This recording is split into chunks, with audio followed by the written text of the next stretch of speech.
இதுல வந்து உங்களுக்கு தானிய அரிசியில நான் இன்றைக்கு தோசை சுட்டு காட்டப்போம். இது வந்து சாமை ஒரு முக்காக்கப்படுத்துது. கம்பு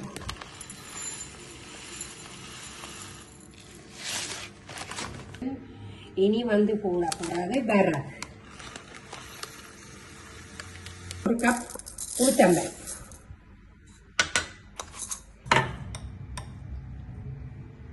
ரெண்டு ஸ்பூன் வெந்தயம். இதுல வந்து ஒரு கப் வெள்ளை பச்சை அரிசி எடுத்து வச்சுக்கிறேன். உங்கள்ட்ட இட்லி அரிசி இருந்தா நீங்கள் இட்லி அரிசியும் போடலாம். நான் வந்து இப்ப வெள்ளை பச்சை அரிசி தான் இதுல ஒரு கப் போட போறேன். இத வந்து கழுவி போட்டு 8 மணித்தியால ஊறாட போறேன். இதுக்குள்ள இப்ப எல்லா தானியங்களும் இதுல போட்டுட்டேன். இனி என்ன செய்ய போறேன்னா நல்லா அடிக்க போறேன். மிக்சியில போட்டு நல்லா உளுந்து போட்டுட்டேன். இனி இதையும் அடிக்க போறேன்.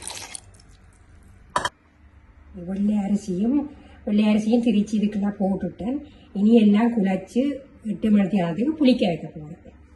இன்றைக்கு உங்களுக்கு சிறுதானிய தோசை செய்து காட்டுறேன்.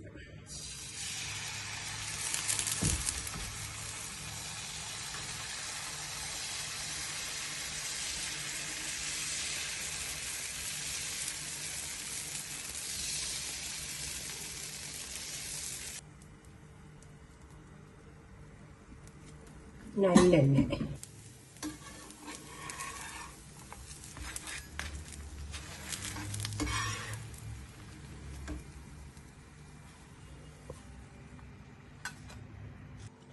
சிறுதானிய தோசை ரெடி.